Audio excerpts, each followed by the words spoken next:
What's up, guys? Welcome back to episode 4 of the Rip City Rundown podcast.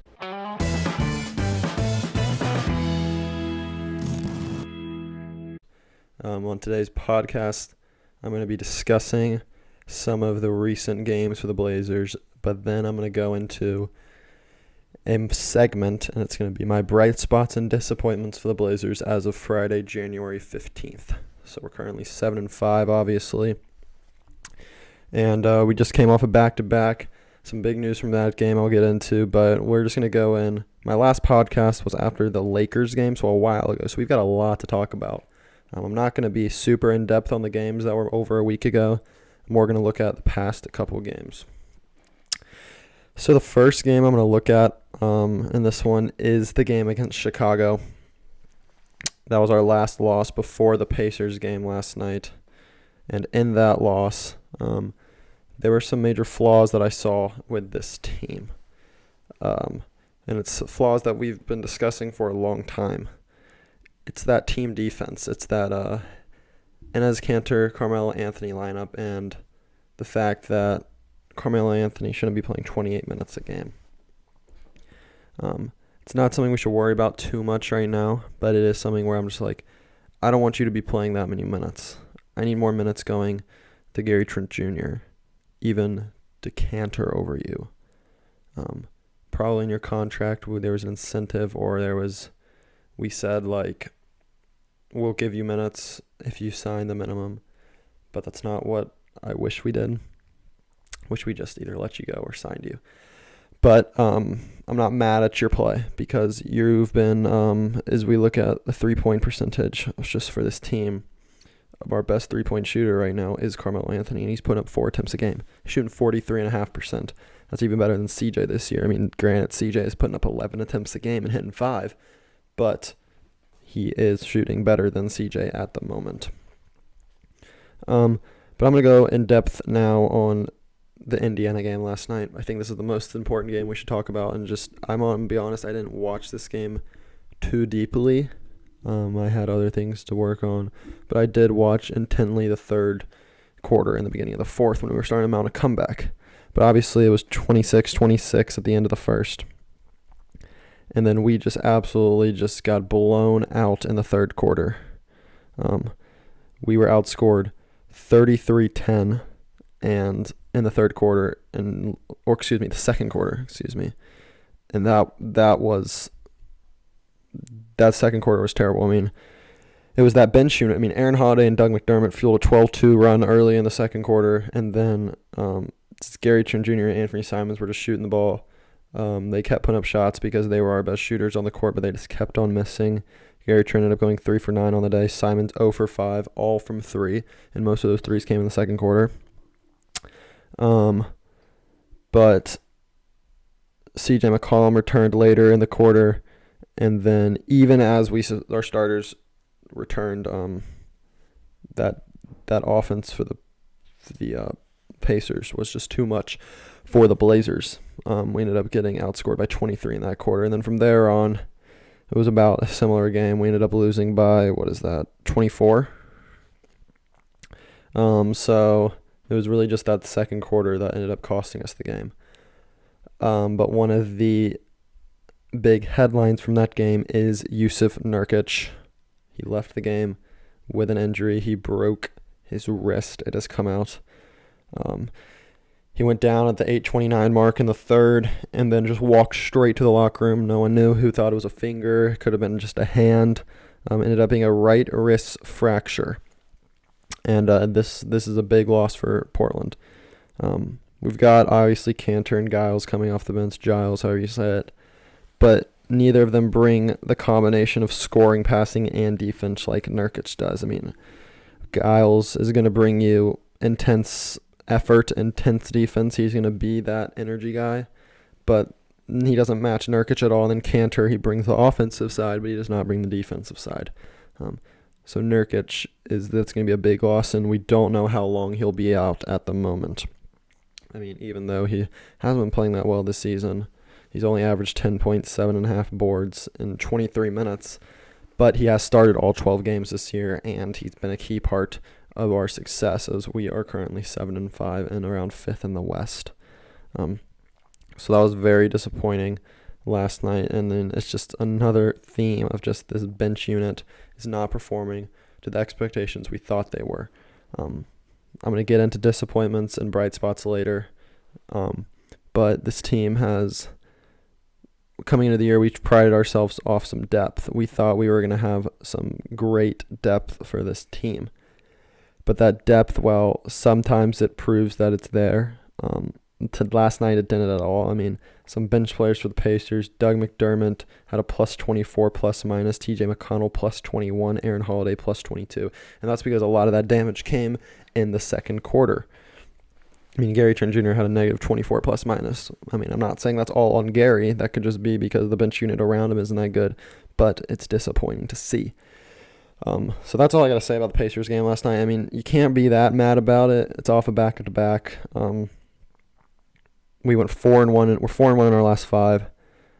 So at some point we were going to have a rough loss. I mean, that was a rough loss. We kind of played the Pacers at the best time for us because they had just traded Victor Oladipo and not gotten Karis LeVert back yet. But off a back-to-back, there's nothing you can do about it. I mean, our next couple games, we got Atlanta. We got still 6 straight home games coming up, so we've got a lot of home games. We got Atlanta, San Antonio, Memphis twice, the Knicks, and OKC, and those are all games that I say we should win. So, I mean, this schedule does not get that tough for a while. So, I expect this Blazer team to get a little run going and get up there in the top half of the West. But now I'm going to go ahead and get into the main topic of this podcast and what I'm going to be focusing on. And that's the bright spots of this team and the disappointments. These bright spots and disappointments can be players, can be coaches, can be overall team play, can be a certain thing that a player does, all of the above. It could be any of it. So we're going to start with the one and obvious bright spot of the team, and that's C.J. McCollum. C.J. McCollum's play has elevated this team significantly on the offensive side of the ball because he has jumped up around 5 points a game and is shooting the ball lights out. If we didn't have C.J. McCollum this year, we could very well be around 500 or worse. He's had amazing moments this year. I mean, he's averaging 27, 5, and 4, shooting the ball 47% from the field and 43% from the 3. And that's compared to last year where on the 3-point shot, he took a little decline from the year before, and he was at 37%, where in his most improved player season, he shot a ball 41%, and then the next year 42%. But he's back up to 43%, which is a career high. And he's taking a career high 11 attempts from the field, which is amazing to see because he's proven he can knock it down, and he's knocking it down at a significantly high rate. Him and Steph Curry are the only 2 players that ever start the year this hot. He's shooting 11 threes a game, hitting 5 compared to only 7 last year and hitting 3. So his play has been significant, and not only his play just during games has been significant, but down the stretch in close games. I mean, he had that game winner against Toronto, which gave us the win when he put up 30 points, and he's had the game winner against Houston earlier in the year. He's been significantly I'm not going to say he's our best player, but he's performed like our best player this year, and now whether that's because he's not getting as much attention as Lillard offensively, doesn't matter. He's still putting up elite numbers for this team. And it's something that you love to see because earlier in the year, you don't remember C.J. McCollum was in trade rumors for James Harden, and obviously C.J. McCollum and more. But I think that had to give him that boost and had to give him that just drive to go out there and perform the best he's performed in his career.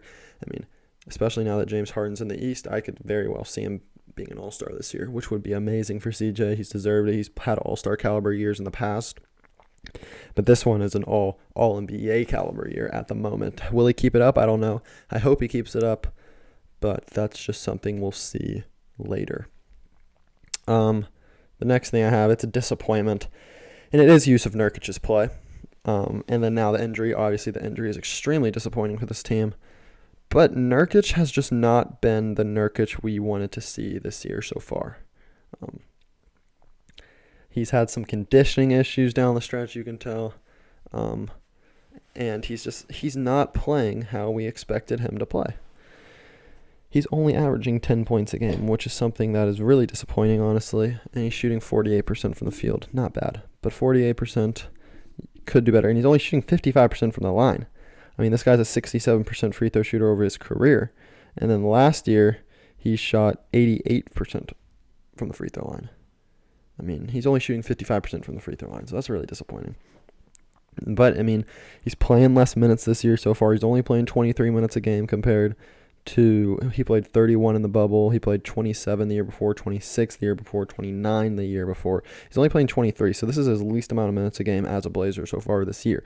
But his shooting percentages are down. He shot 50% 3 straight years with Portland when he first arrived. And then obviously his points per game are down. This is the least amount of points he's had since Denver. And then obviously now he's hurt. So it's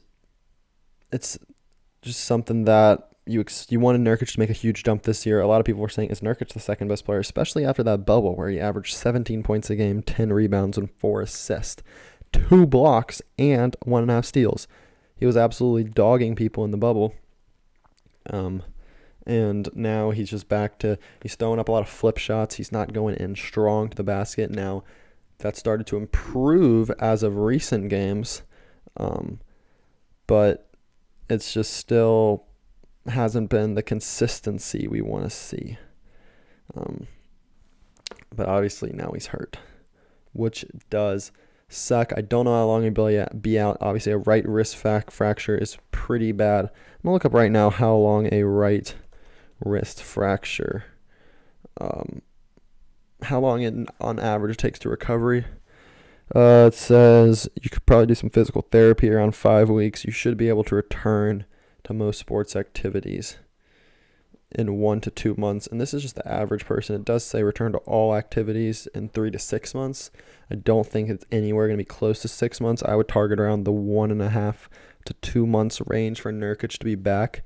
And so obviously got hurt January 15th, expecting to be back around March. And we haven't even got that portion of the schedule yet. So hopefully we'll be able to hold off and still play well without Nurkic. I mean, Dame seemed pretty distraught last night, and he was like, every year there's something that doesn't go our way. And while that's true, it really just does suck because, again, we were healthy this year. I mean, when I say we're healthy, we're still missing Zach Collins, who was a starter in the bubble. But now we are down 2 front court players. Nurkic was probably the most, besides CJ and Dame, was the most important guy we could have lost because we've got a lot of wing depth.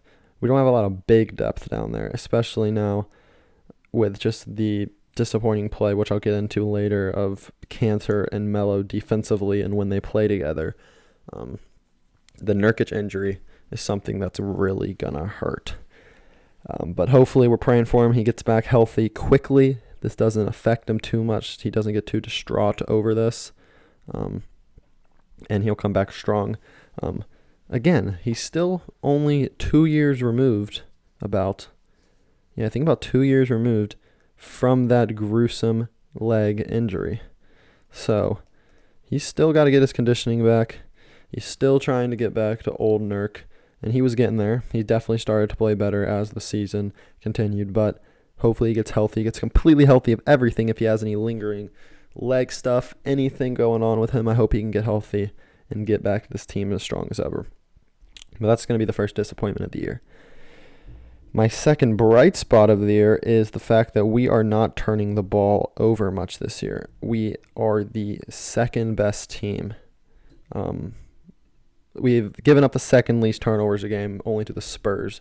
We only turn it over around 11 times a game, and that, I think, is a tribute to the offense improving a lot, and especially Dame and CJ's playmaking improving a lot. Dame's averaging 7 assists a game. CJ's averaging 5. Our assists are not a high this year, which is a little disappointing. We only average like the third least assists a game, but obviously the turnovers are down. That's because CJ and Dame are prioritizing not giving up the ball, not making a bad play. We just saw against the Kings, that Dame and CJ, for the first time in their career, each had 10 assists in a game, and they only had one combined turnover, which is absolutely crazy to think about. I mean, Dame had 40, 13, and no turnovers. So our turnovers are definitely down, which is a good sign because, especially with our defensive flaws so far this year, not turning the ball over is what's going to keep us ahead in games and not give the other team extra possessions. So that's a good thing to see. And I'm going to have more disappointments than bright spots in this episode just because a bright spot, Damian Lillard's been a bright spot this year, but he's doing what we expected. I'm going this based off expectations. So our second disappointment is our team defense. Team defense. This has been disappointing. We are the 5th worst defense in the league, points per game wise. We're giving up 115, almost 116 points per game. And we're giving up shooting around 47%. And then the 3-point percentage, we're not giving up the worst percent. But our team defense has been very disappointing. And team defense, I have to say, our defense in the second unit is some of the worst defense I've seen in the Stotz era for the Blazers. I mean, I just don't know. It's something that I literally have said in every podcast. Like, why are we playing Melo and Cantor at the same time? And now with the Nurkic injury, we're probably going to have to do it more. We're going to have to play Cantor a lot. It'll be interesting to see, just off topic or on topic, but not talking about defense. It'll be interesting to see if we go after a big, see if we can sign a big in free agency. Let's see what those NBA free agents are for the big man position. Let's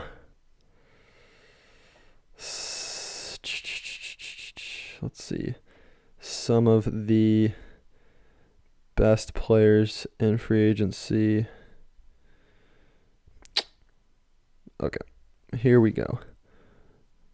We're going to go. They don't have a new team, and they play the center position. Some of the guys we could go after, Tyson Chandler, John Henson, Frank Kaminsky, Scal. We could bring Scal Labissiere back. Ante Zizic, Justin Patton, Kyle Quinn, Check Diallo, Moses Brown we could bring back, hell.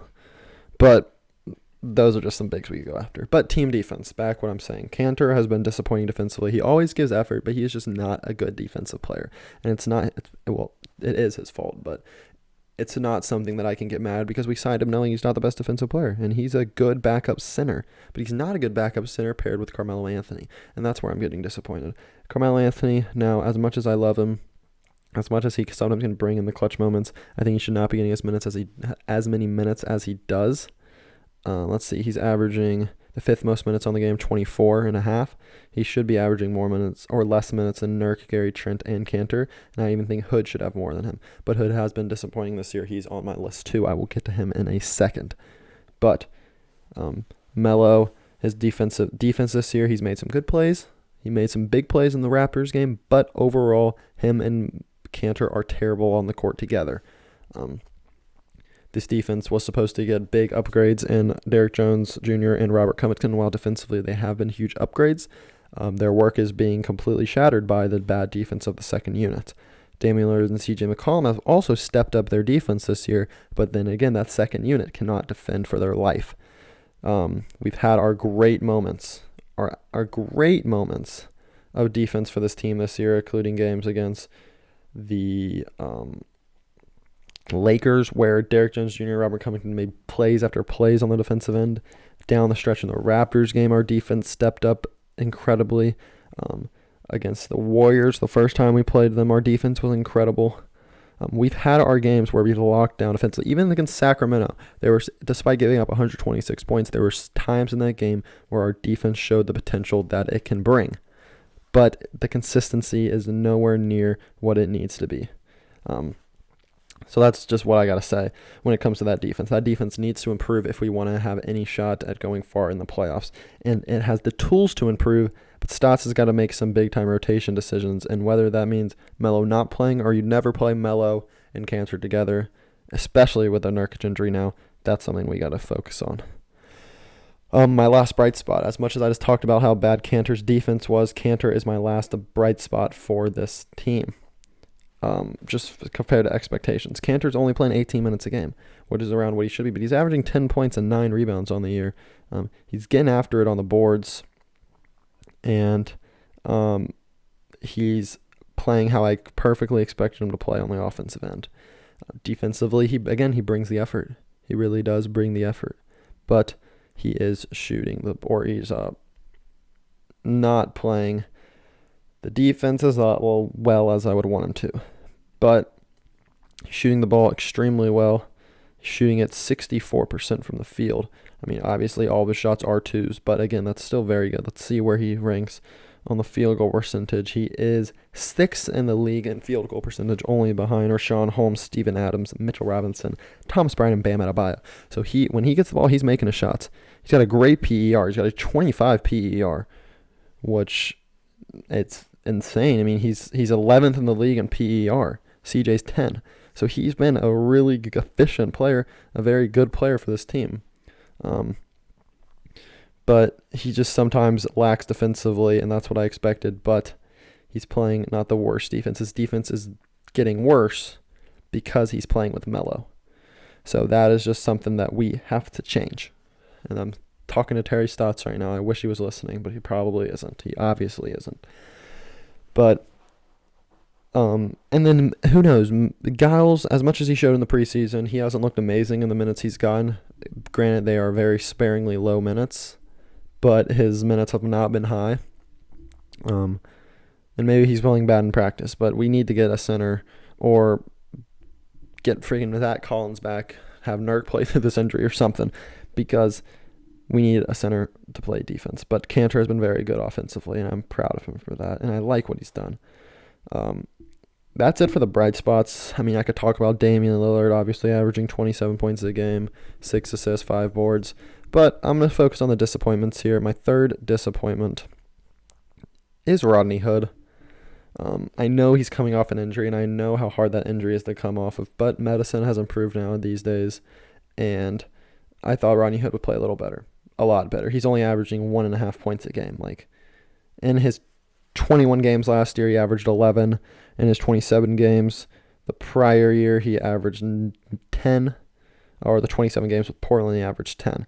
And he's not getting the minutes I think he deserves. Again, Stotz, I think, is not playing him where he should. He's only averaging 13 minutes a game. He's shooting the ball terribly, though. But then again, it's hard to get your rhythm when you're not playing much. He's missed a couple games. He's only shooting 20% from the field and 21% from 3. And he hasn't got to the free throw line once this year. But I think if you give him the minutes he needs, he could get that back. But I am very disappointed there in him. Obviously, last year he was such a big piece of this team. And when he tore his Achilles, we had to scramble to find find ways to fill that hole of Hood getting hurt. And we had the emergence of Gary Trent Jr. We had Carmelo Anthony coming, and we had Trevor Ariza last year. But none of those things really overcame what Hood was doing last year, because, again, last year he was awesome. He was shooting 49% from 3 and 51% from the field. I mean, he was putting up all-time numbers for his career and for the league. He was second in the league in shooting last year. So I'm going to talk about what his role is like this year, because he faces a lot different situation last year. I mean, he's coming off, obviously, one of the most difficult injuries to return from. And then now there's 4 wings ahead of him that have shown to be better at this moment. And Hood's just got to figure out how he fits into this roster. Obviously, expectations for him on the defensive side is not that high, even though he has the tools to be a good defender. And he was a good defender last year for his time playing. But I'm not going to get on him for being a bad defender, because it's hard to play defense coming off an Achilles injury. I mean, no one on this team other than 3 or 4 players I have high expectations for defensively. But I am very disappointed in his offense. He obviously wasn't going to be hot as last year, but his marks are really bad. We don't need Hood to be a high-level scorer for the Blazers. That's the thing. We've got our Dame and CJ, and we've got some good wing options for scoring, and Carmelo Anthony and Gary Trent. And we've got a great scoring big in Cantor. The biggest thing that we need Hood to do is hit those open shots, hit those corner threes. We don't need to rely on him heavy, and I think that's what he thinks he needs to do. He's averaging 1.8 assists per game right now, which is 5 assists per 36, which is pretty solid. Let's see if that would be one of his best numbers per 36. Yeah, I mean, those would be his best numbers. His best per 36 average is 3, and that was with Utah. So he's trying to play make more than he normally does, and that's just not something we need him to do this year. So he's making extra passes this year, but he's just not shooting the ball much, which I think will come with time. Again, he's only played like 10 games since his injury. He didn't play in the bubble. But that offense is hopefully something that will come in the future. I'm a little disappointed and it hasn't come yet, but I'm going to be patient. And the final thing that's disappointing before I end this episode is Terry Stotts' rotations. It's something that the whole Blazers community, Blazers fans, Blazers analysts, Blazers Twitter fingers have said that needs to improve. Some people want to call for Stotts' job. I'm not there yet. I don't think Stotts should be fired because, again, he's led the Blazers to the playoffs the past, since 2014. Not many people can say they've done that with the Blazers.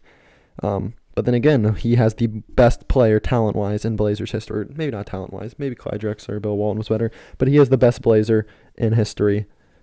The most consistent Blazer over time. I mean, since 2014, this guy has been elite. 2013 even.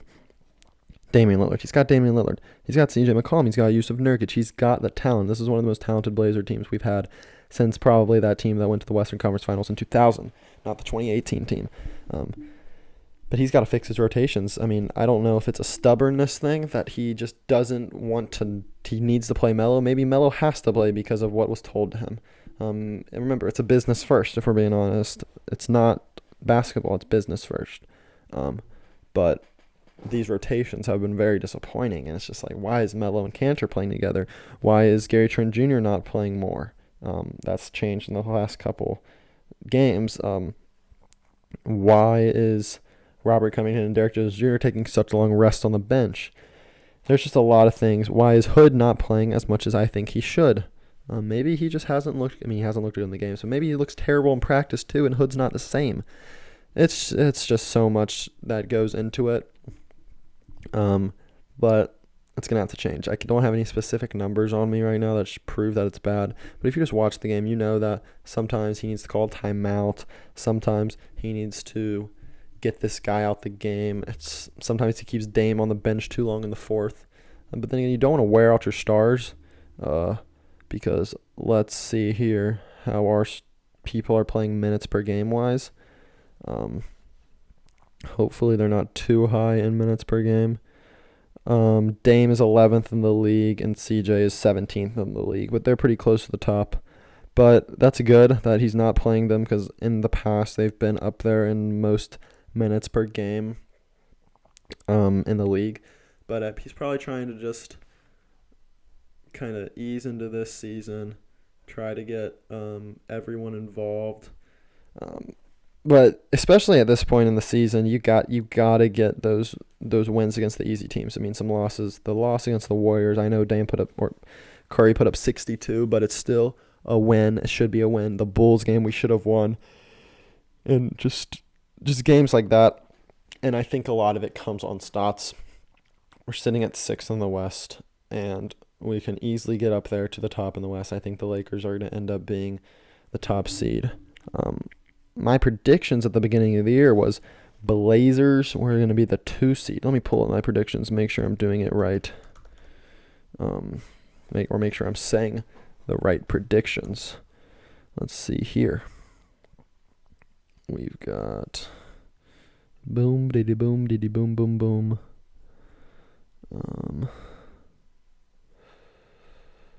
Where are my predictions? There they are. I had Lakers 1 seed. Pretty self-explanatory. I had Blazers at the 2 seed. I thought they were going to get the 2 seed this year. I had Nuggets at the 3 seed. They're starting to come around, but they were disappointing to start the year. I had Clippers 4 seed. They're They're looking like someone that could be around the 4 seed or around there. Mavericks 5 seed. I did have the Rockets 6 seed. I did not expect James Harden to get traded. But then I had Suns 7 seed, Jazz 8 seed. If the Rockets were to trade it, I had just everyone moving up, and then the Warriors sliding at the 8 seed, which I expect to happen, and the Rockets to fall out. But I had high expectations for the Blazers coming into this year, as a lot of Blazers fans did.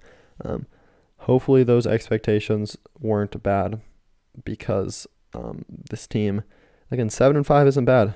It's not a bad record. I don't think any team is going to have an elite record, a ton of wins this year, just based on the parity in the league now and COVID. A lot of teams are going to be missing players for a lot of games. So I don't think any team is going to have some lights out regular season, because all teams know now that the regular season really doesn't matter. It's all about the playoffs. So as long as we can get a top 4 seed, get that home court advantage, probably want to avoid the Lakers until the Western Conference Finals. I could see us going there, and I could see us giving the Lakers a run for their money. I mean, when we played the Lakers in the bubble last year, everyone was like, oh, the Blazers have a chance to beat them, and I never thought so. I always thought we were going to lose in 5. I didn't think we were going to win game 1. I thought we were going to win like game 4, just to stave off elimination. But I think that the Blazers can really give the Lakers a run. I mean, obviously we beat them already once this year, but last year we had no wing depth. We had no center depth when we played them. We didn't have anybody other than, we didn't have a single wing. We didn't have a single 3. Now we've got Derrick Jones Jr. and Robert Covington, Gary Trent Jr., Carmelo Anthony, all to throw at LeBron. I mean, all we had was Carmelo Anthony and Gary Trent Jr. in the playoffs last year, and then we've got a lot of people to throw at Anthony Davis. Hopefully Zach Collins is back by the time we make the playoffs. Hopefully Nurkic is back to 100%. Cantor, he gives his effort. Rocco can even play on AD. We've got the people that can stop the Lakers. As long as we can just get there and get a chance to go against them, I can see us winning. But as of now, we've had our bright spots. We've had our disappointments. Drop in the comments if you're watching on YouTube, one bright spot, one disappointment, or come over to my Instagram. It's at rip.city.rundown. It's in the description of both Spotify and the YouTube page. It's in the description, along with my Twitter. Follow me on Twitter now. I'm pretty active on Twitter. I'll talk about the games. I'll give polls. I'll do all that stuff. So make sure to subscribe if you're watching on YouTube. Give 5 stars if you are listening on Spotify. That'll be it. Hope you enjoyed it. It's the Rip City Rundown podcast. And I'm out. Peace.